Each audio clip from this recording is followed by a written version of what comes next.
Hi, everybody. Today is Friday, July 10th, 2026, and our dear friend, Ambassador Chas Freeman, is here with us. Welcome back, Ambassador. Thanks, Neiman. Good to be with you. Great pleasure, Ambassador, to talk with you.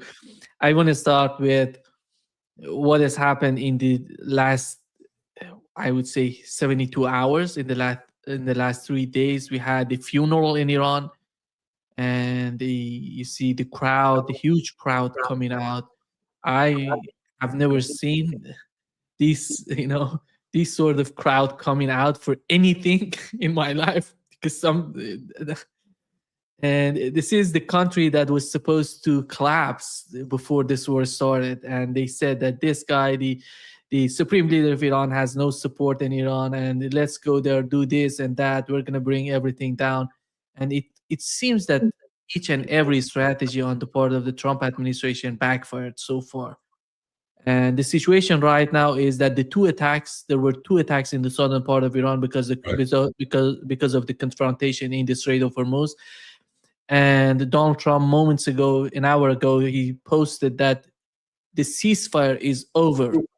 And in a video, he said he's not going to get back to all-out war against Iran. So, what does that mean, Ambassador? Let's start with the funeral and with what does that mean for Donald Trump and his administration? Well, I think what it means is that Iran is firmly entrenched in its position. It has no real incentive to yield. Donald Trump has the habit of saying, well, we have to bring them to the negotiating table, by which he means bringing them to the table to sign a surrender agreement, not to negotiate. And I noticed that there are leaks coming out of the White House saying that technical negotiations continue. I don't believe that for a minute. I don't think there are any negotiations. The so-called Memorandum of Understanding was an agreement on a framework for conducting negotiations. But every element of it, it wasn't a ceasefire, but every element of it has now been violated. So what happens next? I guess the next time Iran enforces its control of the Strait of Hormuz against vessels trying to travel on the southern Omani route, it will fire at them. And then there will be another American reprisal, and nothing will happen. There's no diplomatic path at all. There's no military path. It's a complete impasse. Iran is there. It doesn't have to project its power around halfway around the world. It has the advantage in this kind of confrontation of attrition. Who has the greatest staying ability, basically, will determine this. So the war has turned out to be a complete farce. I note that the crowds in Iran to commemorate the life of the late Ayatollah Ali Khamenei also included a fairly large element of people who were against any compromise with the United States. President Pezeshkian had to be rescued from people calling him an appeaser and objecting to the so-called MOU. So I don't think the calculus, if there was one, that Israel convinced the United States of, that Iran was fragile and would fall under pressure, had any basis at all. Certainly what has happened is the opposite. There are military advisors in the United States. General Wesley Clark, he, together with Keith Kellogg, they both argued that the United States option would be the occupation or somehow invasion of these islands in the southern part of Iran. I don't know, Ambassador, do they really care about the people who are getting killed? And are these people serious when they're talking this way? Or what is the understanding on their part? No, I don't. I think they are speaking out of frustration. Certainly President Trump is terribly frustrated. He's put himself in a box. He's facing a midterm election, which he's going to lose. in large part because of this war. The left in the Democratic Party is on the rampage, notwithstanding the removal of Mr. Plattner from the Senate contest in Maine, which we can talk about. I mean, that essentially was, in my view, a political assassination. That is to say, something that happened 4 years ago that was never talked about, a woman who was his former girlfriend who claimed he raped her, could have brought charges against him, and this could have gone to court. That's what one of the women that Mr. Trump raped did.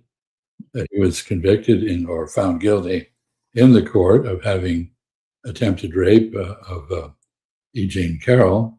The woman in Maine could have done that. She didn't. And very suspicious that she finally comes forward with this charge just as the political damage to Mr. Plattner is likely the greatest.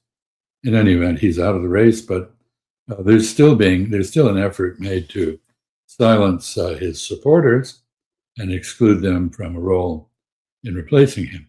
So Mr. Trump is being besieged. He has no answer to the quandary that he has created in the Strait of Hormuz. In the meantime, the war in Lebanon goes on. That element of the MOU has not been addressed. And all indications are that Iran has complete ability to continue this confrontation for as long as necessary, whereas the United States lacks the weaponry and the staying power. It's operating a fleet at long distance from the United States. That fleet has not been able to open the Strait of Hormuz under the most favorable circumstances militarily. These occasional blows, and attacking 90 targets in mostly southern Iran, it's not a trivial matter, but it's something that Iran can survive, and it can retaliate. I think the big question now is whether the war will extend to Israel. That is, will Iran feel obliged to retaliate not only against Kuwait and Bahrain, and in this case Qatar, but also Israel? And we'll see. But no peace, no war, combat on an occasional basis is what we're likely to see for the foreseeable future. And this is not going to do good things to the world economy. In the meantime, basically, the passage through the strait has been shut down. It's not happening. And therefore, oil is not coming out. Gas is not coming out. Yeah. We have the Qatari delegation as we talk. They're in Iran talking with Iranians, trying to, I don't know what is the argument, what is the discussions, what are the discussions there, because so far MOU looking at the pretty much everything was violated since Exactly. this signing of the MOU. And Witkoff now, there's a quote from Bezalel Smotrich, who said that Witkoff told him the Palestinians in Gaza are Nazis, and I'm not going to allow Israel to have to live alongside Nazis. This is an indication of how utterly insincere and incompetent and biased and ineffectual Mr. Witkoff is. If he did say that, it shows that he is a bloodthirsty Zionist. Of course, the people who are behaving like Nazis are not the Palestinians, but the Israelis. They are the ones conducting genocide. They are on the offensive. They are invading neighboring countries. Palestine is defending itself as best it can, which is not very well. Yeah. I said I saw that video that Smotrich said that, and Ambassador, when it comes to the MOU, and the negotiation. Axios reported that the next week going to be the negotiations between Iran and the United States in Switzerland. Who's going to be there? I don't know if Donald Trump is going to have some sort of meeting with himself in Switzerland. I guess so. Or somebody will meet somebody in Switzerland, but I don't think Iran is in a position where it feels any pressure to negotiate. Yeah, I don't know if you've ever bought a rug in the bazaar. I have. When you get into a situation there, there comes a time when the best thing to do is just sit there and look at the other guy and don't say anything. And that's exactly where Iran is. They're not saying anything. They're sitting there. They're looking Trump in the eye. Okay, Mr. Trump, you want a solution, make a concession. He doesn't seem to know how to do that. No. They had the sanctions on the Iranian oil sector lifted, but that got back on Tuesday Yes. after the attacks on these tankers. And what was so serious on the part of Iranians that the United States tried to use the warship in the Strait of Hormuz, which was they forced that warship out of the strait, and they say no, that's not going to happen. It's not about using the Omani part of the strait. It's about the U.S. military getting back to the Strait of Hormuz. Right. Well, I think the removal of the license for Iranian oil exports to be paid for in dollars is a very stupid move by the United States. First of all, what this shows is that nothing in the United States is reliable. It says it does is reliable. You can't count on American policy. One day it's this way and the next day it's the opposite. And so why do a deal with the United States when the United States will not keep its word, is not constant, reserves the right to act entirely unilaterally? That's the first point. The second point is, if you deprive Iran of the ability to use dollars, it will find other currencies to use, including the Chinese currency, but not exclusively the Chinese currency. And that will be true of others. So this is more likely to do damage to the dollar and its position in world trade and the existence of the petrodollar than it is to solve any problem for the United States. It's not going to open the Strait of Hormuz. It's not going to stop Iran from exporting oil in other currencies. What's the point of it? It is more, bullying behavior that somehow is supposed to produce an Iranian capitulation. But Iran is not in a mood to capitulate. Quite the opposite. As I indicated, the moderate voices in Iran, for example, President Pezeshkian, are under attack by hardliners. The pressure on Iran is not toward compromise. It is toward a harder stand. So I don't understand the calculus behind the Trump maneuvers. You mentioned the Trump strategy. I don't think Trump has a strategy. I think all he has is tactics. He reacts to the events of the moment. Everything is short term. There's no long-term vision for a solution. I think he and the American economy will pay a price for this. I think he's in his mind. He's dealing with Islamic Republic of Japan, and because he mentioned that, he said that he was talking about Iran. He said the Islamic Republic of Japan attacked us with 111 missiles, and we have to respond. I don't think the Islamic Republic of Japan exists yet.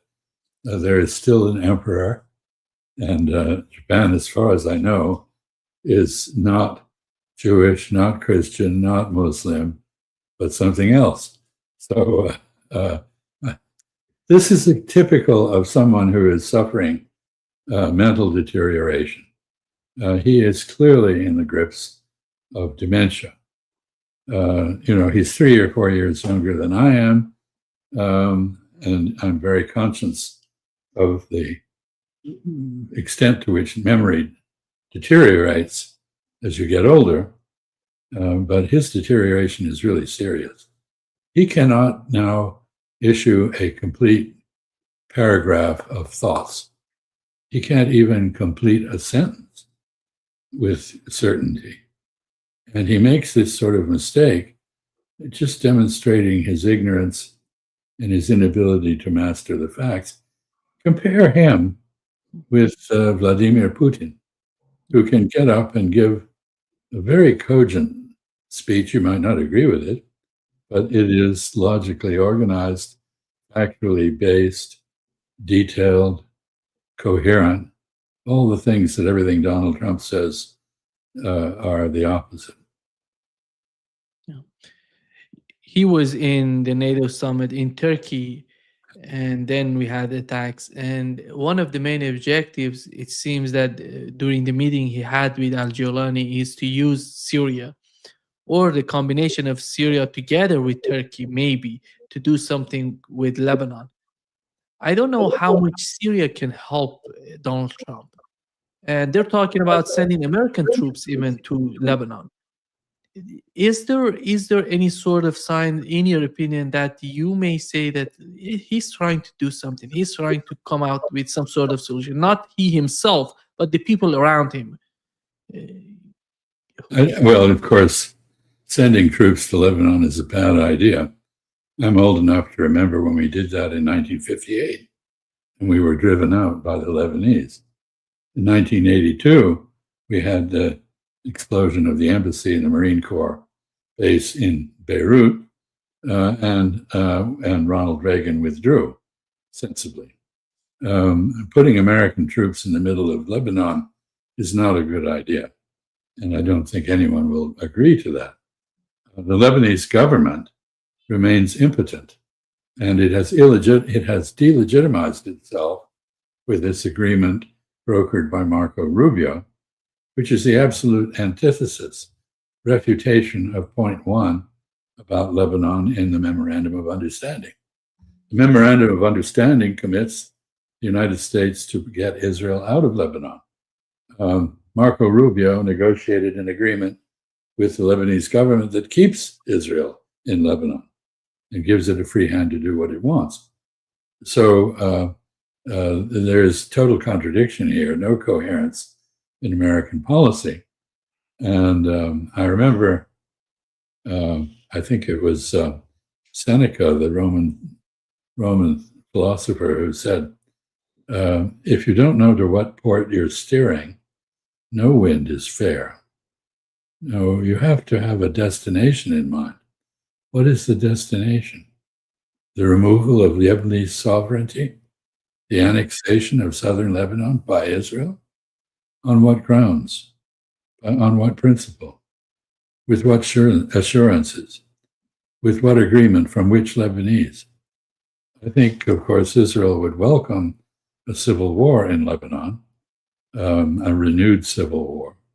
And it may get one because the Lebanese government has behaved in a fashion that deprives it of legitimacy in the eyes of most Lebanese. And I noticed that they've been condemned by the Speaker of the Parliament, Nabi Berri, who is Shiite, but not Hezbollah. Of course, Hezbollah has declared everything the Lebanese government has done in this context as illegitimate, null, and void. What's the point? This is performative actions intended to look good in Israel and to make Marco Rubio seem like some kind of diplomat, which he is not. There is a report, Ambassador, in the Financial Times basically saying that the tensions between Saudi Arabia and UAE is growing because they're slowing down the trade between the two. And it's all about, in my opinion, the new changes in the region and how these changes are perceived on the part of Saudi Arabia and UAE.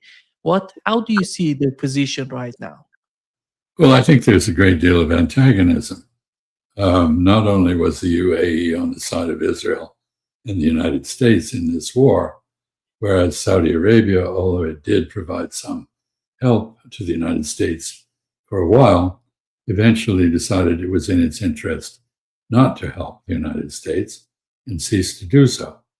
UAE earlier withdrew from OPEC, the Organization of Petroleum Exporting Countries, which is a largely Saudi-guided organization. So that was a break with the Saudis. Now we hear that the Saudi Arabian financial system is not allowing transfer payments to the UAE. I'm not sure what the basis for that is, but clearly the two are not on the same wavelength.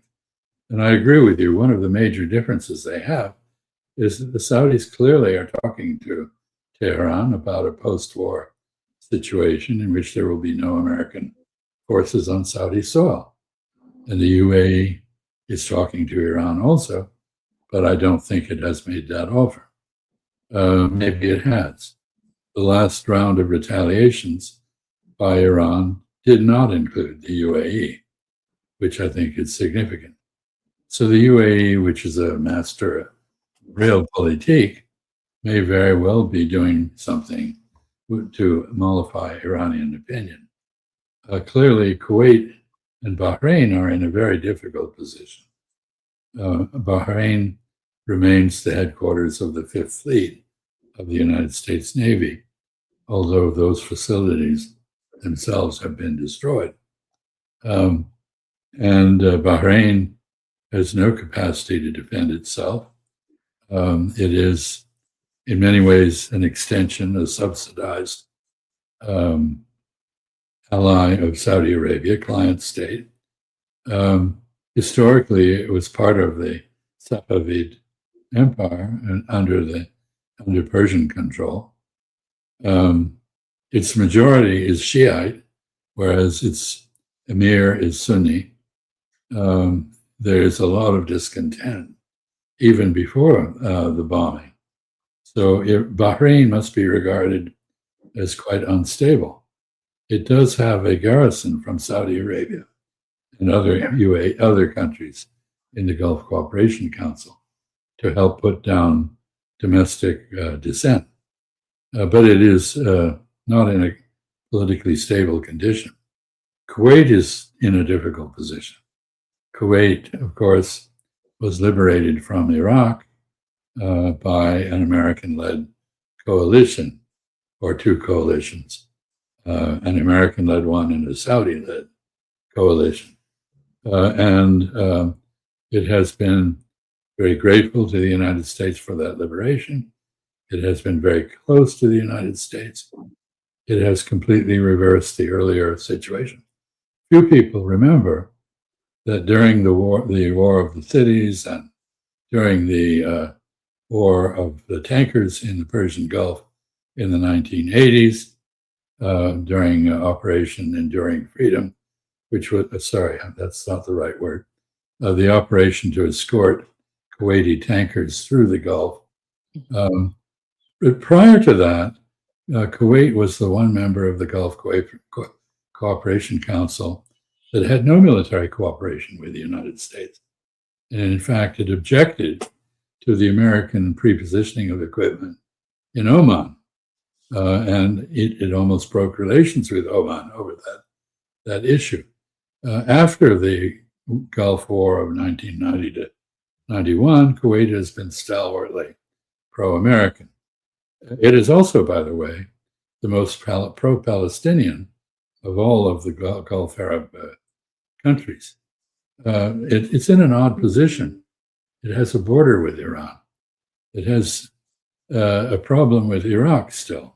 It has American garrisons, an air base, Ali al-Salam air base, and facilities now on Bubayan Island in the northern part of the Persian Gulf.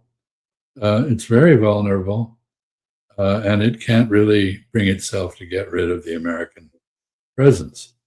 Final note here is that we have the former heads of CENTCOM saying that the American presence in the Gulf should retreat to Israel. It should go west. It should not be there. So it seems maybe they agree with Iran about something. And I think removing American forces to Israel is not a good idea. It's also not a foregone conclusion. I was stunned when I became Secretary of Defense to learn that the United States and Israel did not conduct military exercises together. There was no American military presence in Israel. There is prepositioned equipment, which Israel can draw on. The United States can draw on it too, but we have no presence in Israel. And the Israelis have been very reluctant to exercise with the U.S. military because the U.S. military has relations with the Arabs and does exercise with them. And so they claim, well, if we exercise with you, then you would learn our secret maneuvers and you would probably let the Arabs know those, and then we wouldn't have the upper hand. Well, anyway, so I don't know about moving stuff to Israel. The Israelis may not want it, especially now when Benjamin Netanyahu is talking about a separation from the United States, that Israel can no longer remain dependent on America. So I'm not sure what all of this strikes me as, the confusion of what someone called, a schoolyard bully in an old man's body. And so Donald Trump, what is the quality of his mind at this point? It's not clear, but he doesn't seem to be thinking clearly about how to get out of the mess he made. When it comes to the United States and the foreign policy of the United States, it seems that there is a lot of concern on the part of Israelis when it comes to Turkey and Qatar. And before it was Qatar, and they're trying to manipulate somehow. Right now, with the case of Turkey, F-35, they want to buy F-35s, and Israel is not happy about that. They say it influences. They say it influences the balance of power in the region if they receive those F-35. And well, I think there's a good chance they are going to get the F-35s. And the reason for that is not just that Donald Trump is not listening to Prime Minister Netanyahu as he used to listen to him, and not just admiring of President Erdogan as he is, but Turkey has apparently agreed to sell the S-400s that it bought from Russia to someone in the Gulf, maybe Qatar. I don't know to whom. And those S-400s, well, the history here is that Turkey wanted to become independent of dependence on the United States and Russia. And it bought a Chinese system called the HQ-9, Hongqi-9, which is similar to the S-500, very advanced system. And the United States had a fit because for an air defense system has to be integrated into an entire network. And that network is American and NATO related, and this would have put the Chinese right into the middle of that. And so they put pressure on Turkey by saying, you can't have, Turkey was manufacturing parts for the F-35, and they stopped that. Now, if Turkey's gotten rid of the S-400s, presumably some other deal has been done. We'll find out later what it was. But it looks like Turkey's going to get the F-35. I should add that the reaction of the Turks to all of this has been to build a fifth generation fighter of their own called the Khan, which I'm told is King of Kings in Turkish. So there is an air superiority fighter being built by the Turks. The logical place for the Turks to get the technology for that is probably China. And we'll see what happens. Here we come back to what you and I have talked about before, and that is there is an emerging coalition between Egypt, Saudi Arabia, Turkey, and Pakistan. Pakistan military technology is mostly Chinese in origin or co-developed with China. Egypt has both American and Russian equipment. Turkey has American equipment, but it is also very advanced in a number of areas, especially drone manufacture. Saudi Arabia, in normal circumstances, has money. And they're trying to build a local, regional, military industrial base to relieve the countries of the region, especially those four, of their dependence on the United States or Russia or China or anyone else. So I think they're going to diversify. I wouldn't be surprised to see the Turks and the Chinese do a deal, but not probably the Hongqi 9, the HQ9, which they had to give up.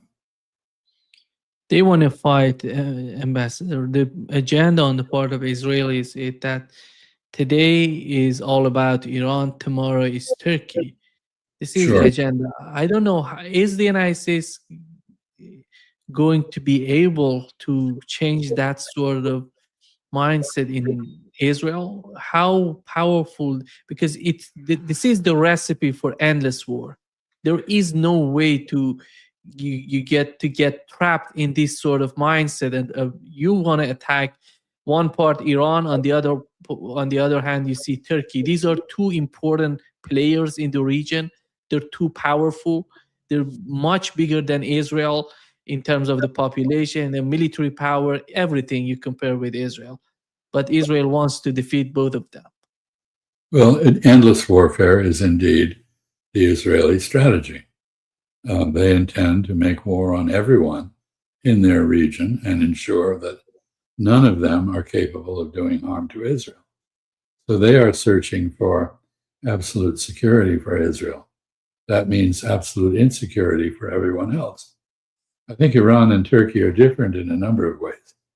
Iran, of course, is relatively isolated internationally. Not completely, of course, but relatively speaking, it's isolated. Turkey is not. Turkey has reached out successfully to countries in South America, in Africa, in West Asia, and in East Asia. It is a prominent member of the Organization of Islamic Cooperation. And basically, as I've said before, it occupies a unique position in global geopolitics. There is simply no other country whose cooperation or acquiescence is required for so many different issues. You cannot deal with the following issues without some involvement, or at least permission, from the Turks. The Balkans, Greece, Cyprus, the Eastern Mediterranean, the European Union, NATO, the Black Sea countries, Ukraine, Russia, Central Asia, the Turkic countries of Central Asia, even non-Turkic countries like Tajikistan, Afghanistan, Iran, Iraq, Syria, Palestine, Israel, the Persian Gulf. This is an incredible list, and it illustrates the centrality of the Turkish situation. And so when Israel goes after the Turks, there is a knock-on effect that is much, much wider than when it goes after Iran. And I think the Turks, frankly, are very well able to take care of themselves. This is not a good idea. Naftali Bennett, who is a candidate to succeed Benjamin Netanyahu as prime minister in Israel, has been quite open about his belief that Israel is going to have to go to war with Turkey at some point. And it's clear that there is a rivalry between the two in Syria that is very active. Let me just say a word about Syria. I think earlier you mentioned Al-Sholani, who is now Al-Shara. Al-Shara, who is now the self-designated president of Syria. He's got a parliament, which he's created. He's in the process of integrating the Kurds as best he can into a national army. I think the last thing on earth he wants is to get involved in Lebanon. And he has said that. And in fact, he has talked to the government of Lebanon, and he has even opened a dialogue under the table with Hezbollah. So I think this idea that somehow Syria is going to come in and do the dirty work for Israel and the United States in Lebanon is absolute nonsense. Syria is in the process of trying to regain its independence. And to that end, it is using its geographic position quite effectively. With the Strait of Hormuz cut off, Iraqi oil has to go out, either through Turkey or through Syria. And a lot of it is going out through Syria. And there is an active exploration of reactivating and rebuilding pipelines from Iraq through Syria to Syrian ports on the Mediterranean. So I think the notion that somehow Syria can be enlisted to deal with Hezbollah in Lebanon is fantasy. Yeah. We had Rahm Emanuel, former official of the Obama administration, going to Israel and talking at Tel Aviv University. And he mentioned some important points in his speech. And I want to play these points that are so important, in my opinion, for the new position or the new sort of understanding on the part of the United States, or those alternative, sort of part in the United States in opposing the establishment, or those Zionists who are supporting Israel. Right. Here is what it said, Ambassador.